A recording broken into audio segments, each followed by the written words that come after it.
That's it, man. Game over, man. It's game over. Oh, no tears, please. It's a waste of good suffering. Fairly learned here.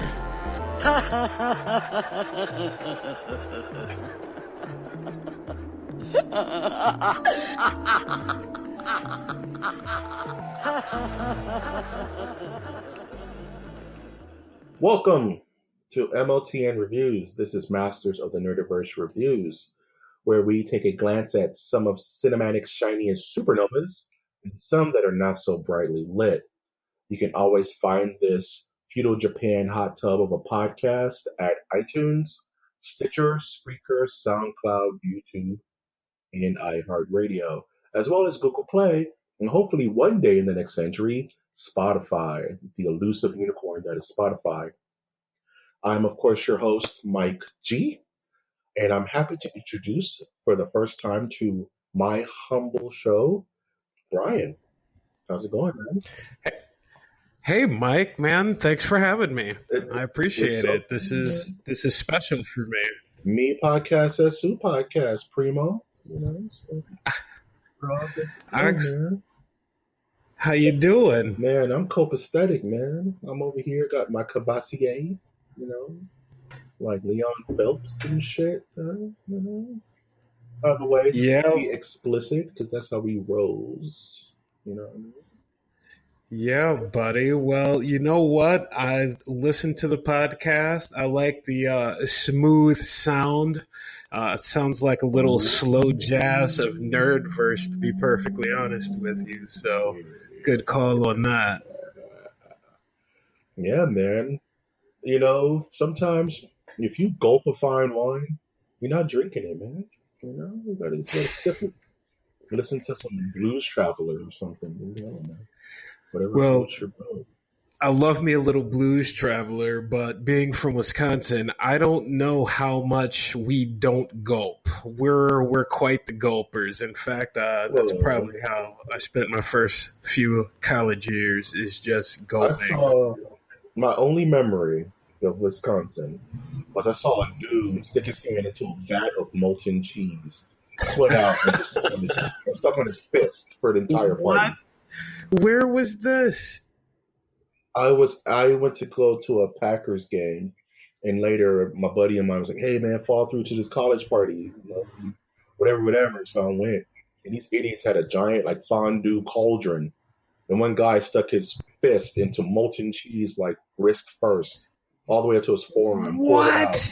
And you saw this drunk bastard eating a cheese fist in Jaeger in a corner for hours. Oh, God. He probably had severe burns. It was stupid. I was like, what is happening, man? My buddy was like, this is how we roll. Like, I'm going back to L.A., man. You guys are doing well, I do want to say that is how we roll, but, I mean, that's a tad bit intense, man. You know, I burned myself on a grilled cheese sandwich, so, you know, I don't know hot vats of cheese.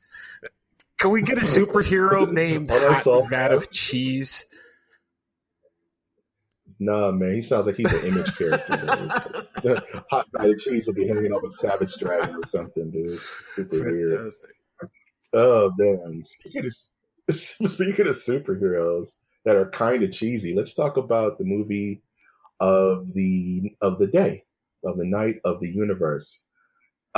This one was actually premiered in 2018 and directed by Junpei Mizusaki.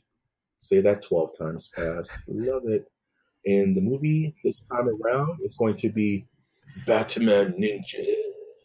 And if you don't understand my bad accent, that's Batman Ninja. Man Ninja. Oh. You put those two words together and you just get chills. I mean, it just makes you, it gets you hype, man. I don't know about, I think about it does get you together. hype. And I want to ask you, being, you know, the guy you are when it comes to all things comics, how hyped were you when Batman Ninja came up? Seriously, where was this on your radar? Were you looking forward to it? Were you going, you know what? I had no intentions of watching this, whatever this may be. Where were you? Good question, man. I saw it on one of the many, nerd sites that I visit to, cull this information. And my first gut response was, "What WTF? Like, what is this? Like, it's Batman on horseback in feudal Japan with a complete like daimyo shogun suit on, and it just looked nuts." I was like, "What exactly is this?" I was so perplexed. I was just like, it just was so out of I left field. I never saw something like this coming, and I was extremely hyped Let me for it. ask you I have to just something. know what With this that is. description What I you mean? just gave of WTF, this is kind of out of nowhere. Without, and I guess we can kind of get into it. Was that what you got? Yeah. Yes. Yes. Without going into spoilers, yes. This is a Okay. non-spoiler Okay. section where we're just going to kind of give our general thoughts about the movie. And I think this is out of control. Like, my history with Batman, is just like much like everybody else's. And when I think Batman Ninja, it reminds me of the Batman the Animated Series episode. I think it was Way of the Ninja, where a ninja from You know Japan goes to what? I fight Bruce remember Wayne that. because Bruce Wayne trained in Japan to be a ninja. And he, it's one of my favorite episodes because he doesn't want to fight Batman. He wants to fight Bruce Wayne. You know what I mean? Like, Batman is just a costume you wear for the city folk. I want to fight you, the guy who trained under my master, who I killed, because I'm the ultimate evil ninja now. And I think that guy was in 2 episodes of the series before it ended. But my ideas about this movie is it's just wacky. It's the most wackiest thing I've seen comic book wise since like Tank Girl. You know what I mean? It's nuts. Oh man, yeah. I am going to concur with that statement that you just gave because I saw the trailer. I don't know where, Right. at YouTube somewhere, but I saw the trailer and I went, you know what? Batman Ninja, that sounds amazing. I can't wait to see that. And then when I found out that it was like a full length movie that I was going to have to rent and not just something that was on, Crunchyroll. Right. Cartoon Network, right? Or Netflix or something. I was like, what is this? Is this like a Batman movie? Is this going in the lore? Bro, this looks like we got someone who is tripping on acid who's like in their 20s, or no, in their 30s, and like a 6-year-old together. And they're Let's color. we're going to make a Batman Let's story. put out a coloring book. The acid tripping 30-year-old mangaka and like a 6-year-old kid is like, hey, this is a blank coloring book. Let's just color. Let's just make what we want to make. Oh, jeez. I had not seen anything like that. And I was thinking about this earlier today as I was kind of, trying to prepare to keep up with you. Like, watching that film made me realize just kind of how dim and dark television is. Just the dark colors that is. Because watching... That's not like watching that's Dragon Ball Z to the nth degree. Yeah. I linked this show to Tengen Top and Gurren Lagann, if you've ever seen that. It's the most... I have not. It's an anime that goes from 0 to 10, then 0 to 15, then 0 to 1,000,000, and then the cliffhanger, and then it starts to ramp up. You know what I mean? It's just over the top, on top of over the top, on top of over the top. And this anime just blew out my expectations because I'm like, okay, it's gonna be a dark, gritty, feudal Japan-based Batman, but no, like you said, it's bright, it's vibrant, It's so bright. fresh. It's crazy. Like, and what are your general feelings about it? Did you like it? Because I mean, like, it's very the first. And do you have the running time on it? I forgot to check what the actual final running time is. Wow, you're right. I think it was like an hour and a half. It wasn't that long. It felt long. It felt long. And here's what I'm going to say is that for the first, the first 2 acts of it, I was enthused, but then it fell into a Lord of the Rings, Return of the King vibe, where it felt like it just kept needing to end, but it was not ending. And it, as you were just Yeah. describing, 1 to 10, 1 to 1,000, 1 to 1,000,000, and they just kept playing that over. So by the end, I was actually almost starting to feel a little pain. Like Yeah. watching it, I It's was like, by I the third mean, act. how long can I'm not six. How long can I expose myself to this type of just like, blinking and flashes and bright colors? So for me, I enjoyed it. I mean, you're a Batman fan? Hell yeah, give this a watch. But at the Yeah. exact same time, you know, they they probably didn't need to go quite that far with it, even though I do appreciate it. You know what? It's definitely a love letter to Batman. Like there are certain scenes where you're like, okay, they've actually talked to people at DC, or the person who directed it was actually a big Batman fan. Because there's certain little things that are kind of added to the story that are absolute love letters to Batman from the beginning to Batman Modern, which is DC Rebirth, I believe, or even DC Universe. So I think this will be a good time to actually go into the story, which is absolutely nuts. So this movie opens up in modern day Gotham City. It opens up like in modern day Arkham Asylum. And for some reason, Gorilla Grodd is kind of the pseudo dual villain of this movie. Even though Gorilla Grodd is more known to be a Flash villain, I guess the writer needed. When it comes to manga and like anime, And they'll pick someone just because they think they look Gorilla cool. Grodd, I thought You know what I mean? brought it. I loved Gorilla Grodd's character. I loved his depth in this. But I was actually going to ask you that Batman and Grodd, I mean, they've only maybe once or twice. This was kind of just like here's this random DC villain that Batman is tracking down, right? Yeah, yeah. It could have been any kind of super intelligent villain. It could have been Lex Luthor at the center of this, right? It could have been Mister Freeze. I mean, it could have been any upper IQ villain that can create a literal, and this is a big part of the movie, time machine. It's called the Quake engine. So introducing Gorilla Grodd just seems like, oh, we can't think of any higher upper echelon villains outside of maybe like Ra's al Ghul that could have possibly created Right. this. So we're just gonna borrow a Flash villain because they all live in the same universe, right? It doesn't matter. So we open up and Gorilla Grodd is trying to sell the Quake engine to all the villains of Gotham, and I believe that is the Joker, of course, Harley Quinn, Poison Ivy, Two Face, Deathstroke, and I think that's it that make an appearance in this movie.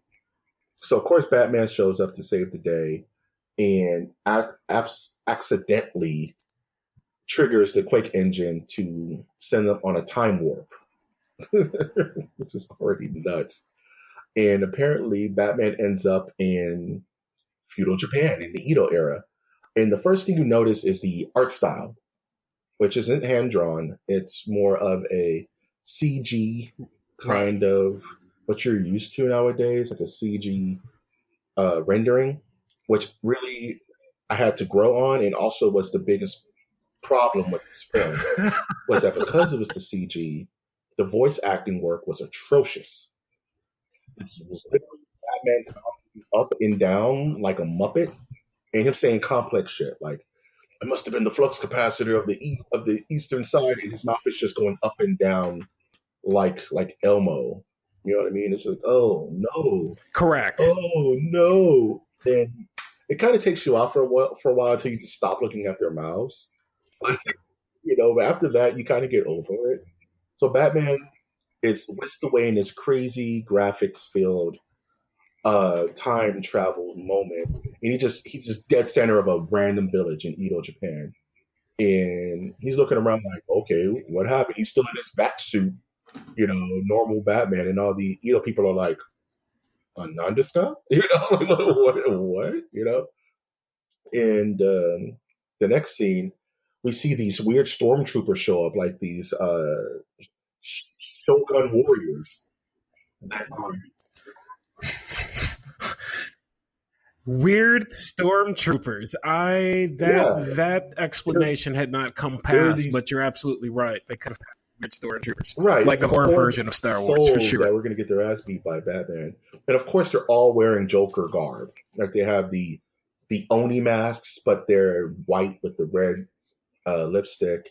And Batman doesn't put two to two together immediately. He's just he looked in one of the cool moments about this movie. He looks up and aims his grappling hook, and it's just open sky.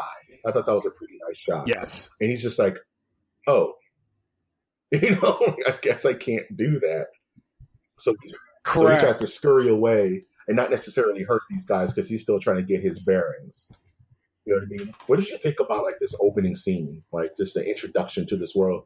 And The yeah, I was caught from the moment from the word go, because it's like, oh wow, so they time traveled, which is cool. Time travel is always cool, but on top of time traveling, like Batman somehow went in a split second or two later, and yes, the timeline in this movie does get a little wonky. yes, and I definitely want to I get was, into that. I Yep. was trying to keep up, and I'm like, you know what they're saying doesn't make sense, but whatever. It is what it is.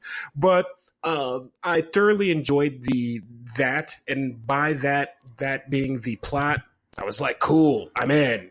We're Yeah, back in time. Batman's here 2 years later, and Grodd's in charge. Joker's in charge. We're good to go. right. So that's pretty much it. Like after the skirmish, Batman runs away and he happens to run across Catwoman. He's dressed in full Edo era gear, but of course with a Catwoman twang. And and she's like, "Yeah, we've all been here for 2 years. Like everyone who's here." And like when Batman's like, "Well, who's here?" It's like I think Red Hood is here, but he's floating around somewhere. He's like doing reconnaissance. And pretty much the situation is this: is that the Joker and Gorilla Grodd are in two different nations that are warring for the supremacy of feudal Japan. On Joker's side, I believe it is Two Face is on Joker's side, and on Grodd's side is Deathstroke, the Terminator, or Slade for those who are Teen Titans fans. And Penguin and Poison Ivy are kind of just doing their own thing. That's what I forgot to mention. Penguin is also in this. So she's like, yeah, we've been kind of trying to figure out a way back because the Quake engine got split up somehow. They never explained how that No, happened between the warring nations, and each one of them has a particular power supply that is all connected to be needed to be connected to get us back home. And Joker is the only one in possession of the actual machine, and he has no desire to go back to normal times because feudal Japan was all chaos, and he loves it. So Batman's like, screw that noise. I'm gonna go knock out the Joker. And what I loved about this movie is like how many different times Batman failed to defeat the Joker in this movie. It's kind of cool. You know what I mean? Like Joker is really cool. the Joker was larger than life in this movie. Like, if they had have done this Joker in the DC Right. EU, whatever we are calling it these days, we might not have been so bad off. But I thought Tony Hale as the Right. Joker was a highlight for this film. Yeah. He was batshit At crazy. first, I was kind of taken because he's like, I could just hear the Japanese version going, oh, ho, ho, ho, ho, doing like the pompous laugh. That's probably what they were doing. But Tony Hale killed it. And, you're used to Mark Hamill, you're used to all the other voice actors doing a Joker voice. So whenever you hear someone new trying to do the Joker, it's always interesting to see how they're going to approach it. And he just went far left. It was like comically goofy, almost like 1960s uh, Caesar, Caesar Romero Joker, where he's just Correct. out of it. He doesn't take a second. It's bad joke after bad joke, but it starts warming up. So Correct.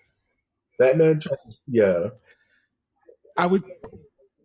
I was actually when I found out, oh, Tony Hale. I'm like, Tony Hale, really?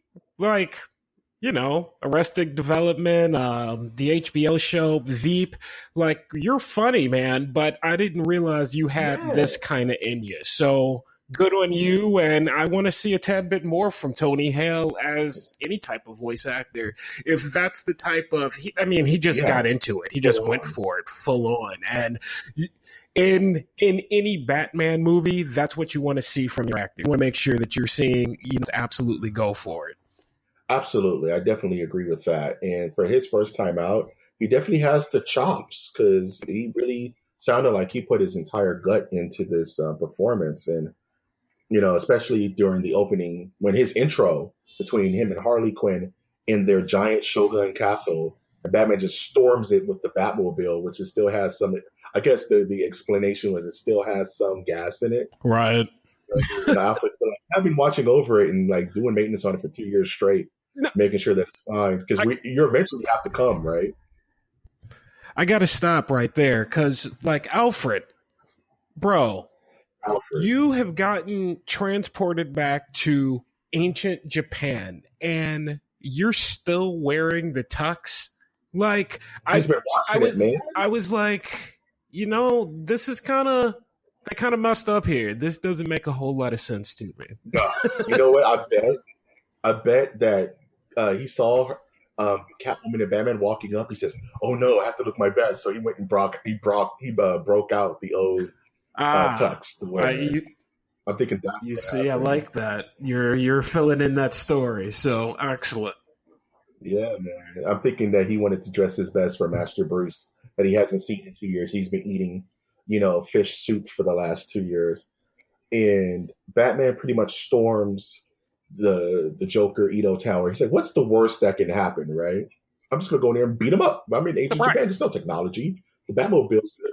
I'm going to be a god among men. I'm just going to show up. And Joker has a lot of tricks under his sleeve, which make zero sense at the moment. Because the damn the castle literally sprouts arms. And off to the races we go.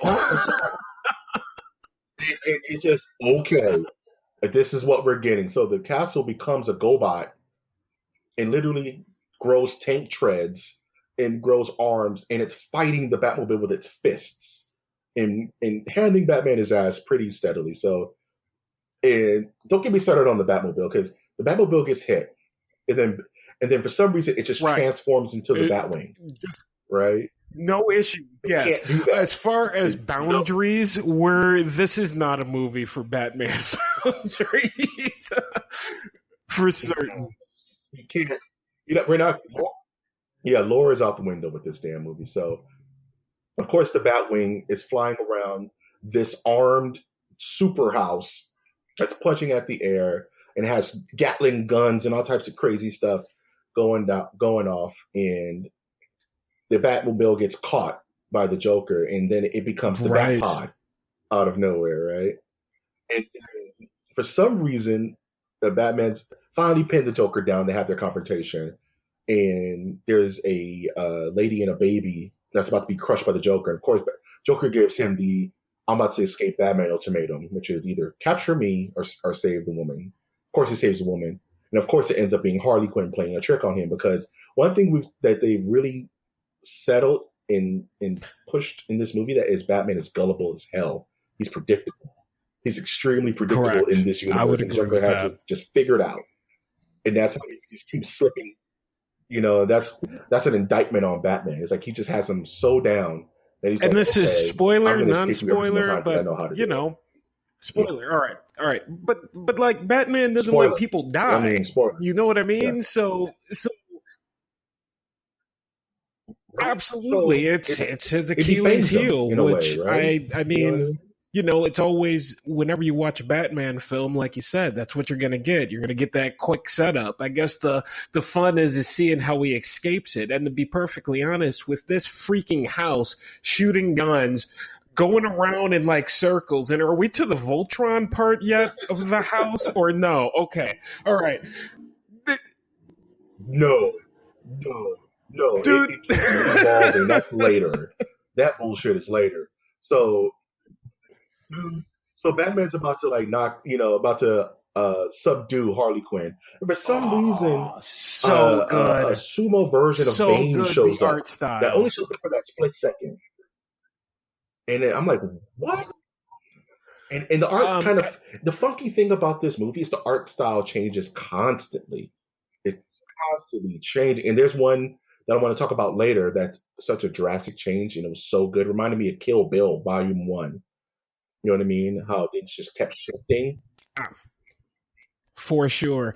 As an artist, if you don't mind me asking, how long did it take to put this A together? Because you talk long about art styles changing. I mean, it changed every 5 minutes. It was changing. It wasn't I've like, oh, seen well, we have maybe three. 3 or 4 art teams working on this movie.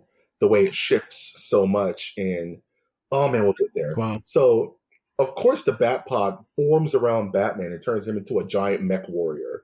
So he becomes Bat. What is it called? The Bat Armor 17,000.0.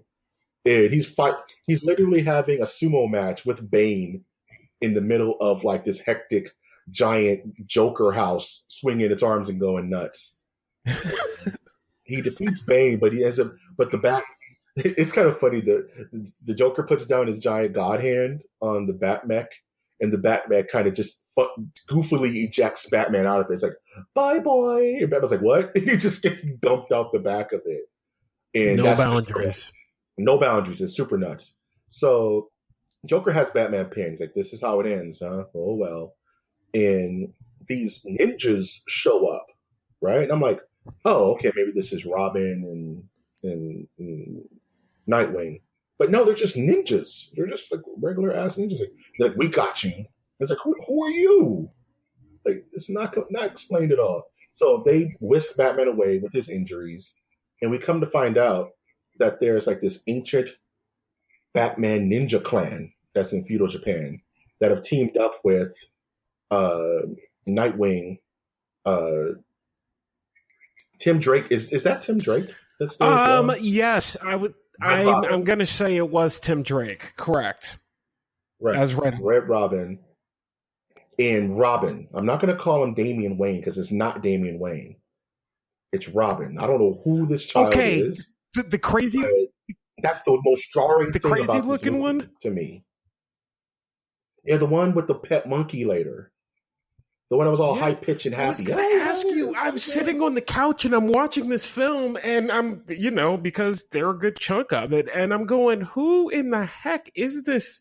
What is this?" Who is So this? maybe it's just the This is translation not. didn't go over well. I'm not sure, but all right. Maybe wait, but then if you're gonna write Damian Wayne, he's No. not gonna have a pet monkey. Damian Wayne's the most perfect of them all. That kid's a Yes, child. you did just say Right? a pet monkey with He's Robin and worst of Batman. all. So, I don't know how that explains So where we're at in this movie. But that's where we're at. that's a anime thing. So apparently, and which is kind of cool because it made me think of something else, was that there's been this ancient order of bat ninjas that have been awaiting the great grand chosen one shogun bat god that's going to come and like bring prosperity to their clan or whatever. And of course, it's Bruce Wayne, right? So he's like, fine, I'm not whatever helps him defeat the Joker. And it made me think of the storyline, The Death of Batman, where Batman time travels and starts at like as a caveman and then kind of goes through time being Batman and affecting the timeline, creating like Yes. these bat myths throughout time. So it makes me think like, oh man, what if that? Maybe this is part of that. In a weird way, a part of that death of Batman, Um, or Batman RP is what it was called. Uh, Mythos, where this is the Batman of the Edo era. Like there's a pilgrim well, Batman and a a hero for swashbuckler every Batman. You know what I age. mean? I thought that was pretty cool. Nod. Correct. Exactly. Right? Like, so, okay, I have to kind of figure out. And there's the part where they go back to the village and Batman is licking his wounds. And he has kind of a mental conundrum. He's like, what is Batman without his gadgets? What am I? How can I deal with this? And he starts to kind of doubt himself, which is kind of a funny thing. It's kind of a funny talking point. Because many times in the comics, Batman has been stripped of his utility belt, his batarang. He's just been down to his skivvies and still managed to win because he's the damn Batman. But in the Dark Dark Knight, Knight. right? There's nothing, right? It's just Bruce. Yeah. But I definitely appreciated that fact that they went there with the storyline of being in ancient Japan when, tools were often what people were using for Yeah. gardening, and that's where a bow comes from. You know what I mean? So what am I without? There was some stroke of realism in this film. Then Let's you just have call it. the ending, which is like Batman without anything versus stuff that doesn't exist in the normal Oh God, timeline. Anyway, we'll get there.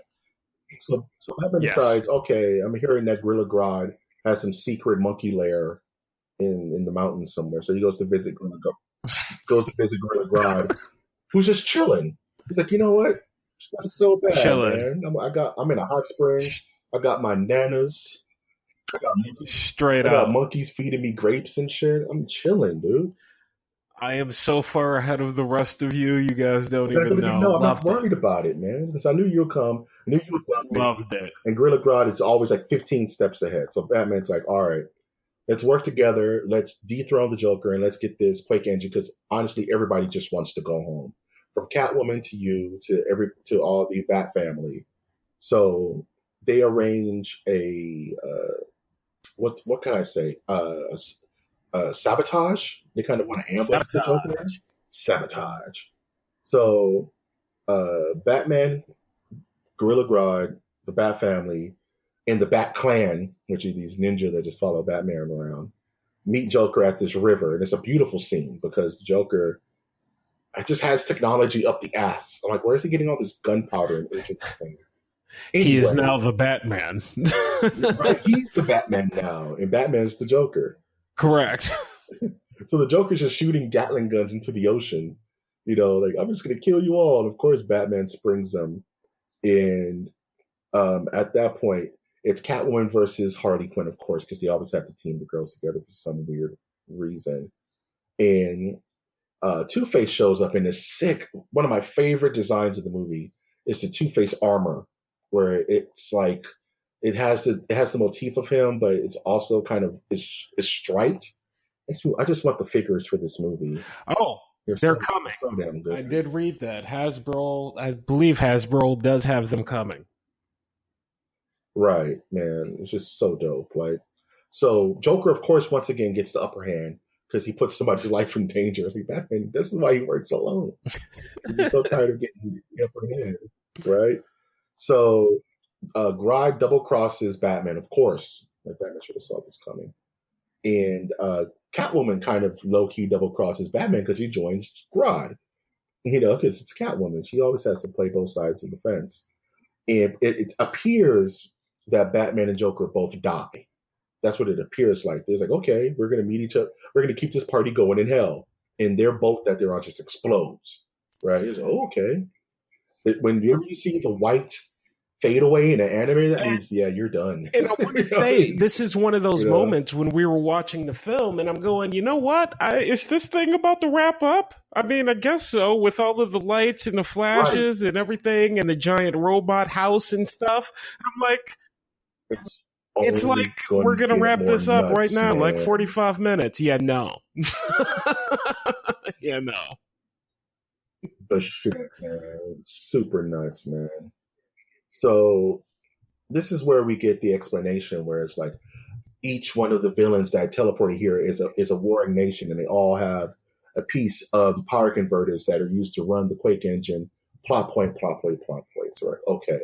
And they kind of give a breakdown of all their sections, right? The parts of the country that they've taken over. It's a 2 days later span where Batman's all jacked up, licking his wounds. And he's like, you know what? I came about this all wrong, man. Like, if we're going to be here, we have to adapt to this culture to defeat these guys on a completely different way of thought. So that's when Batman starts to really train to become Batman Ninja and embrace the. Well, he wasn't Batman Ninja. He what was he? Batman Shogun or Batman?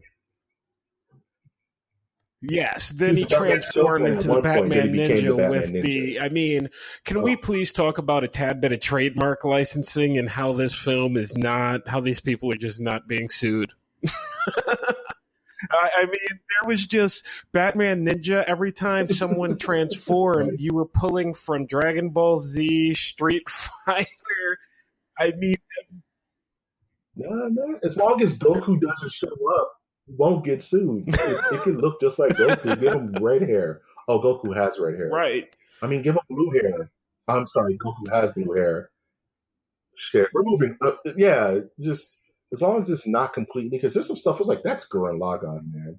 And I'm gonna show you some stuff later, like a Gurren Lagann. Yes. You're gonna be like, yeah, that's that movie. That's that freaking movie. So this is where the animation shifts from CG kind of rendering to legit just watercolors. It's It's a gorgeous. Ship Smith movie, and it's hand drawn, and it's beautiful. It's amazing.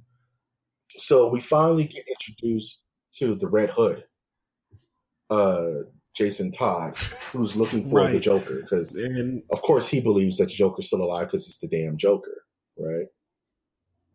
And they come across this little family of a man and a wife. I hate that plot point. Okay, that's later. A man and a wife farming and just being humble farmers. And Red Hood is just beating the shit out of him and beating the shit out of her, honestly, too.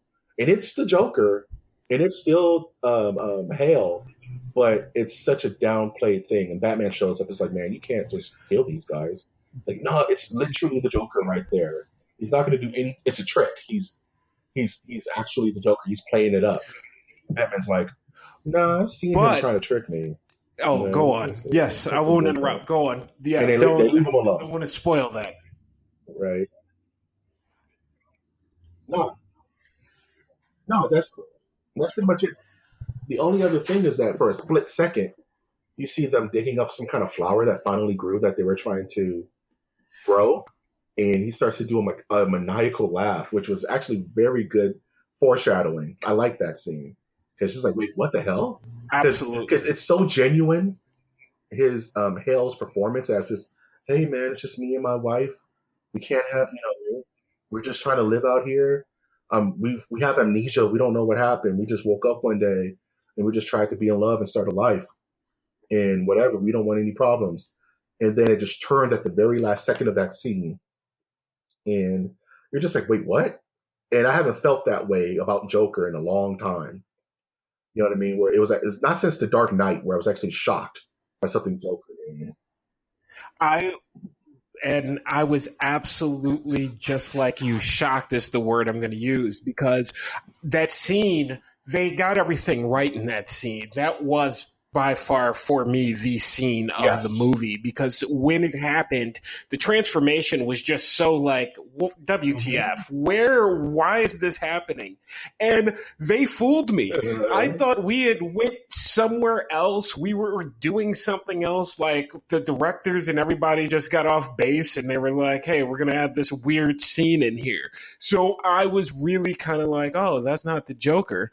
And the end that you're talking about, I saw that and I'm going, all right, fine, I guess. But, and we're not quite there yet, when the Joker does come back, for me, it still felt like a shock. And I went back to that scene and when I think back to the movie, that is the scene that stands out. And that watercolor was so just beautiful. And Tony Hale and, God, what's her name? The girl who always plays Harley Quinn. Not Carrie Warren. It's the other one. I didn't write it.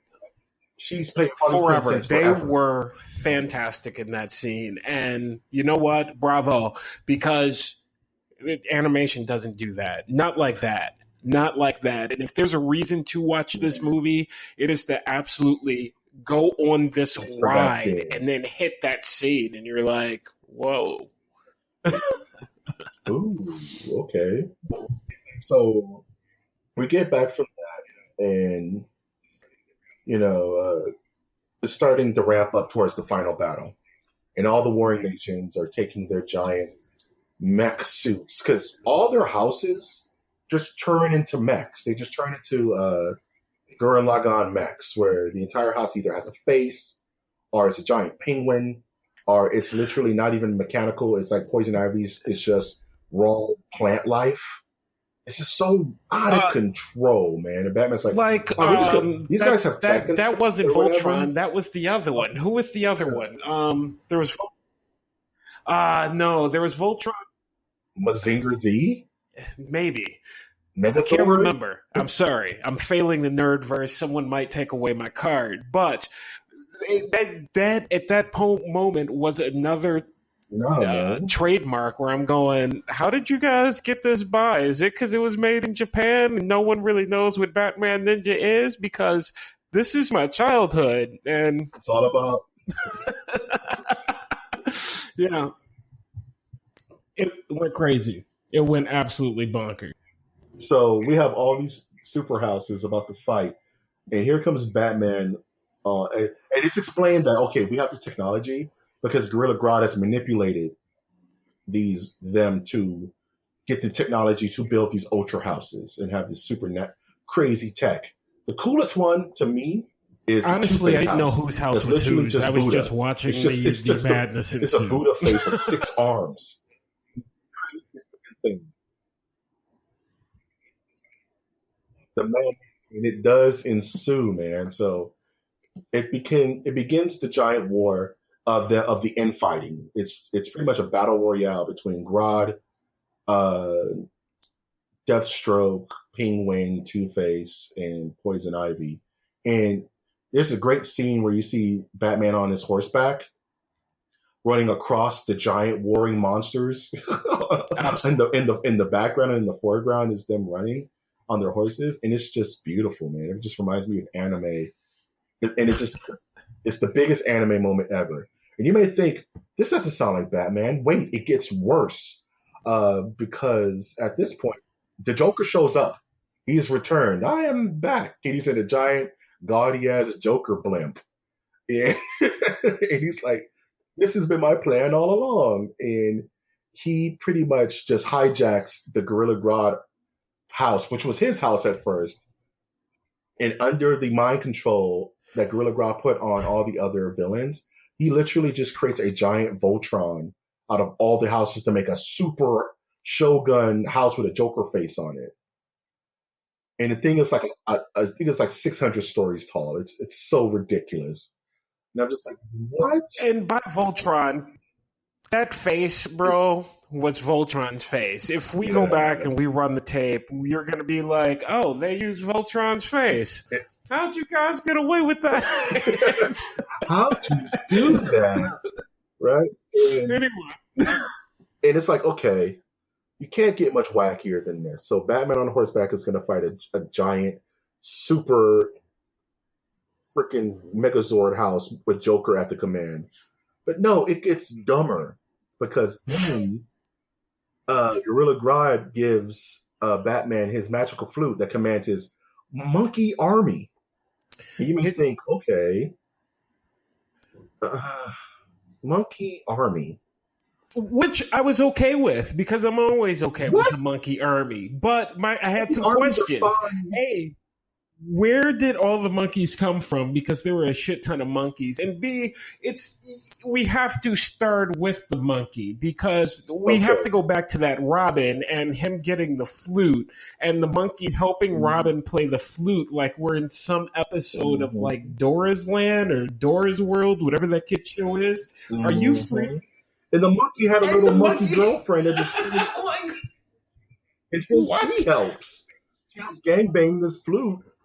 And Brian mentioned shitload, and I want to give you a better understanding of what he means by shitload. Because when you think shitload, you maybe think like hundreds of monkeys, maybe thousands of monkeys, but no, it was like billions of monkeys on screen. Billions, and this is not even an exaggeration. This is not hyperbole. They formed so many monkeys, and these, mind you, these aren't gorillas. These are like chimps, right? Little baby, like kind of like san Japanese lore monkeys that are no bigger than your shin, up to your shin. No. There's so many monkeys that they come together and form a hive mind of monkey that become a giant. I almost choked. They become a giant monkey obelisk that rivals the size of the giant Joker bot. And the Joker bot shoots a freaking railgun laser at the monkey, and its stomach just disappears because they shift. The monkeys know to shift at the same time in unison because the flute knows them so. It commands them so.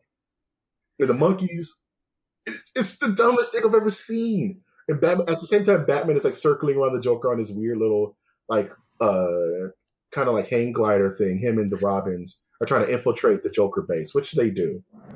And at the same time, Super Joker is fighting Infinite Monkey Desuka, and this thing is going toe to toe with the Joker to the point where monkeys just start bum rushing the giant house and taking it apart systematically. So then you have another scene. There's monkeys everywhere. Joker's like, man, I hate monkeys. They're crawling on my skin. Get them off me. So Joker figures out how to defeat the Infinite Monkey Clan by just superheating them. He just puts them on fire.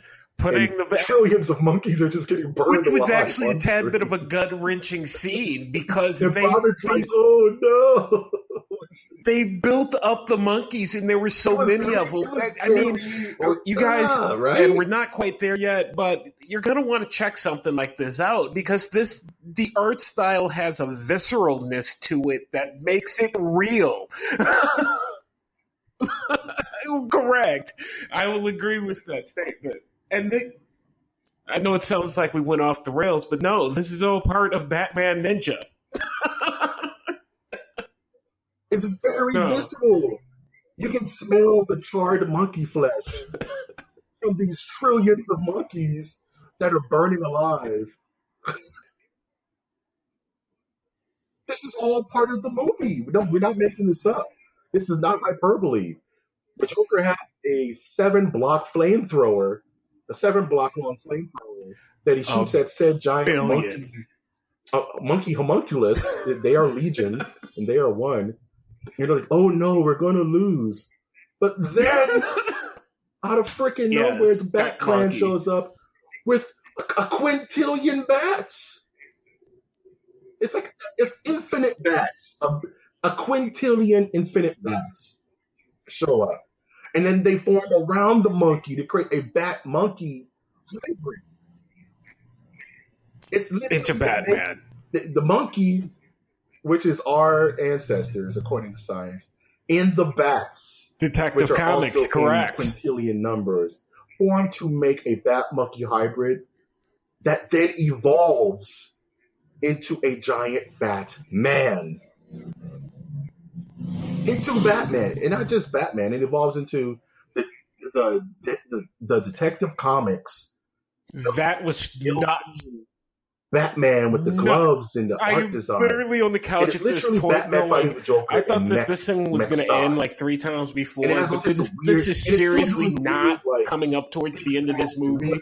Like, I don't know what's coming. And then bats get into the giant. I don't know what's coming. And there's this thing. Nuts. Great fight. What am I watching? And I just want to say the shade of that Detective Comics Batman, again, like 5-star. Freaking 5-star. For sure. Like, I was like, all right, I'm sold. All right, whatever. I need to swing on my beer. Whatever. Gorilla Grodd's flute. Accurate. 5-star. Such a love letter nod to Batman. Let's back up for a second because I just remembered Gorilla Grodd said, I want to control turn the world into a world full of monkeys. Like, there's already a bunch of monkeys there. In this movie, there are humans on Earth. Anyway, we're moving past the infinite monkey, bat, makes man, bat mammal, whatever.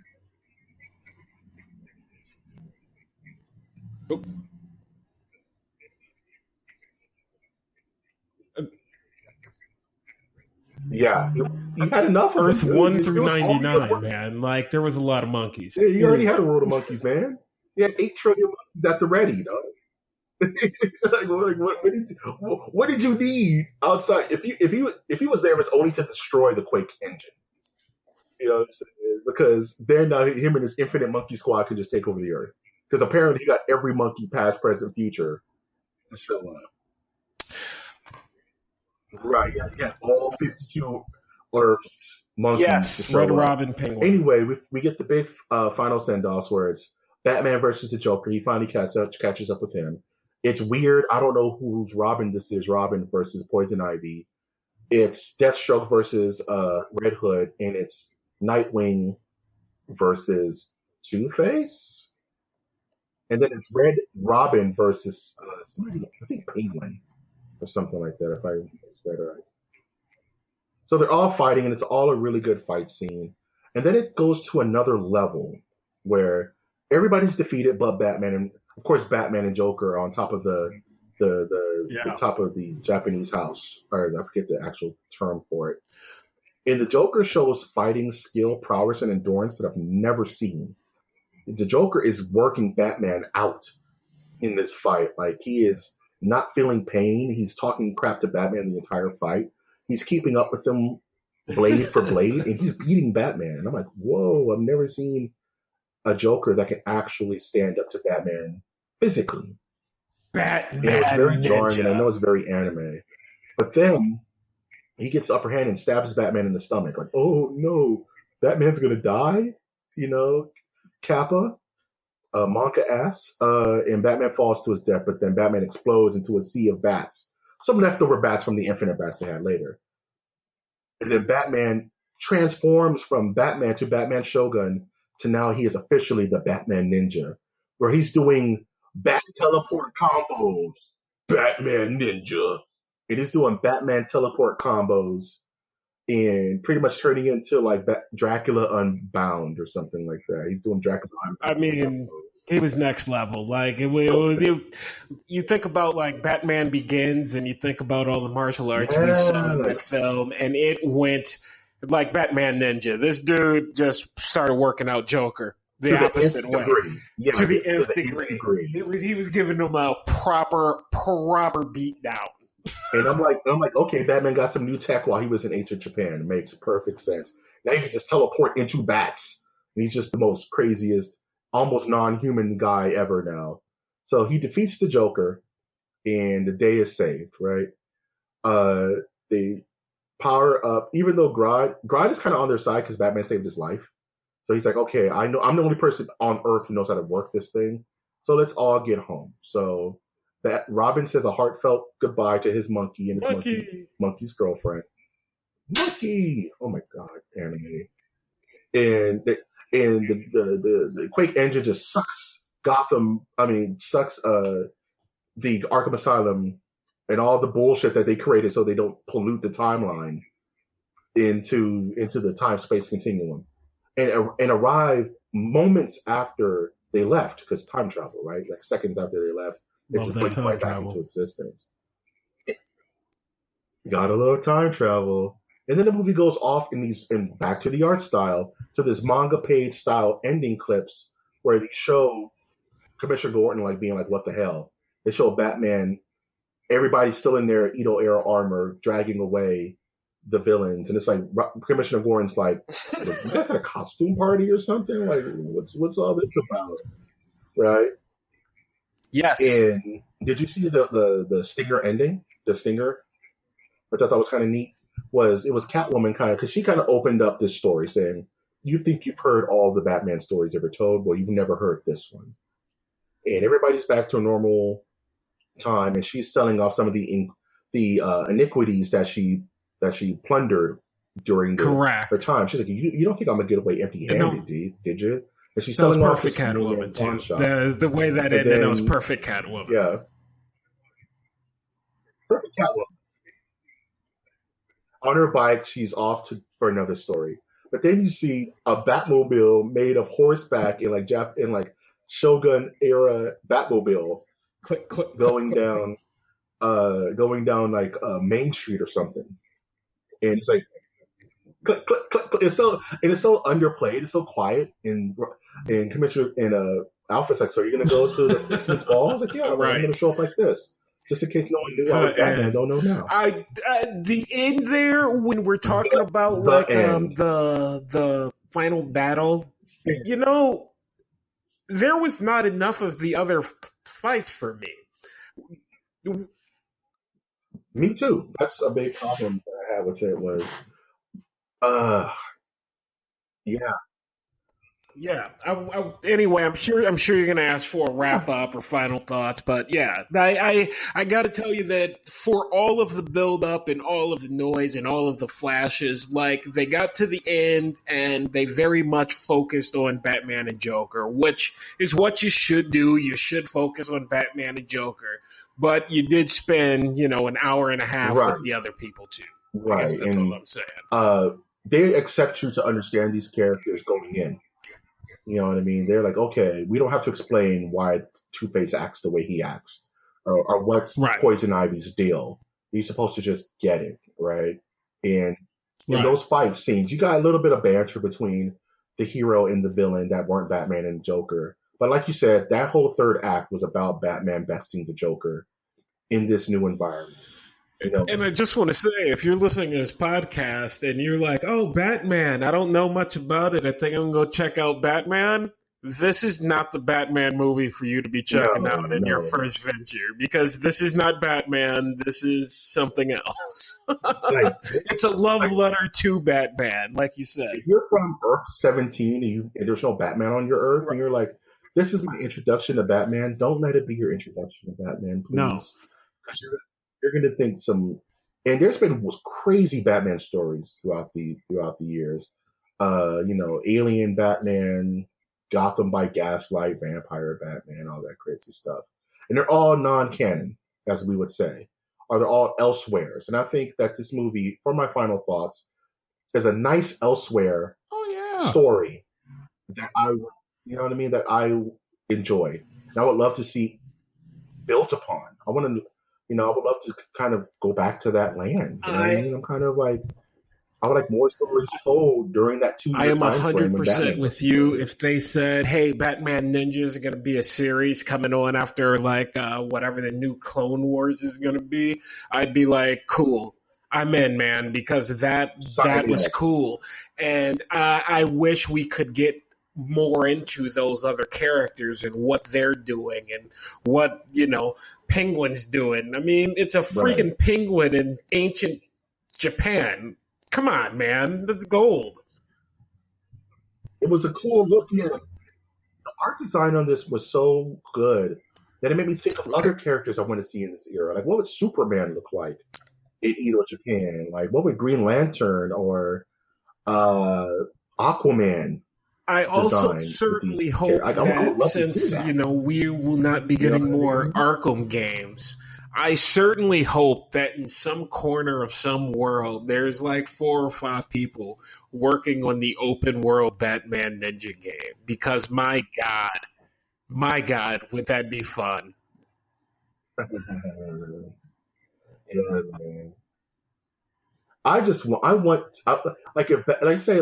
mentioned the Arkham games, and let's say Batman Arkham, whatever comes out, I would hope that I can get a Batman Arkham skin. You know what I mean? Like, an Arkham skin. I don't need a whole game. Just let me, I'm playing Injustice 2. Let me put on a Batman Arkham style armor. You know what I mean? Like, let me scratch that itch a little bit. Like, a little flavor. Like, I kind of want the Batman Ninja style Joker figure. Like, I want them to make that. In fact, I would collect all of them because they're so sharp. Like, especially that Two-Face. His armor was so good, man. So good. So, from 0 to 5 stars or galaxies, what would you rate Batman Ninja from 0 to 5? You know what? I'm gonna give Batman Ninja for solid Batman fans and people who are like, should I take a dip into this? Absolutely. It's a solid 4.0. I mean, it's definitely something you haven't seen before with Batman. Yeah. And that alone probably deserves a watch. Perfect. You know what I mean? Like, this is definitely style over substance. This isn't the best Batman story ever told. You know what I mean? But it's so truly dazzling that as an artist and as someone who appreciates visual storytelling, this movie has it up the wazoo. I would give it a 4 a 4.0 if I wanted to be really stickler because I really didn't like the voice. I really didn't like the mocap or from the mouths. I would give it a 3.5, but I don't want to be that judge. So I'm going to round up and give it a 4.0. I would definitely recommend renting this. Rent it, and if you love it, buy it. Because I can see people loving this because it's such a wacky departure from The Dark Knight and what you expect from a Batman, I movie. really did want to check it out again just because with that art style, there was absolutely so much going on. I'm sure that there's stuff I missed for certain. I mean, after the watercolor scene alone, Yeah, my eyes were just kind of, they were shot because of the transition. And I was just like, man, that was epic. yeah. And then it went so soft and then it just went full tilt at 20. Full tilt again. You know what I mean? Oh, this movie was something Absolutely, else, but it was a man. good time. Where can we? Good times, man. Good times, dude. You Where can can we find find you, me Brian? on Where can Twitter we at find you? Brian J. Wash and on Instagram at B Washington.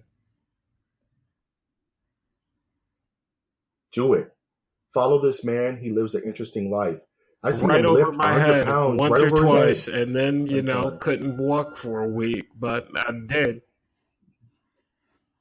Yeah, then he died and was resurrected as Brian 2.0. So you're actually talking with the clone. The original Brian was really mean. I like the clone. No, take it Just easy. don't do it again, man. Just don't do it again. Uh, Taking it easy, like Sunday morning. And if you enjoyed this episode, I still encourage you to watch, even though we gave a full spoiler-filled breakdown. You need to see this movie based on a visual standpoint because our words really don't do it justice. If you like this content and want to hear more reviews that we've done in the past, such as Blade, um, The Last Jedi, even weird movies like RoboCop and Nothing But Trouble, you can always find us on iTunes, Stitcher, Spreaker, SoundCloud, YouTube, iHeartRadio, and Google Play. And I always encourage you to visit our website, which is mastersofnerdiversecast.com, where you can see every episode of the show from the very first one where I'm literally talking to myself and going mad till today. And you can be able to check out artwork for the show and even join our Patreon, where if you want to throw a couple of dollars towards our way, it absolutely helps with production costs and helps this podcast grow because like one of Rita Raposa's monsters, we want to make this baby grow. Any passing thoughts before we close this bad boy out? Hey, thanks for listening, and Mike, thanks for having me. It's been a pleasure to come on and talk a little Batman Batman Ninja. Ninja. You know what, Brian? I really appreciate you coming on. Hopefully, we'll have other shows in the future with you. Definitely thank you for having you on board. And you made this a very interesting, memorable episode. Um, I'm, of course, your host, Mike G. And I will always ask you to look towards the skies. Look towards the skies.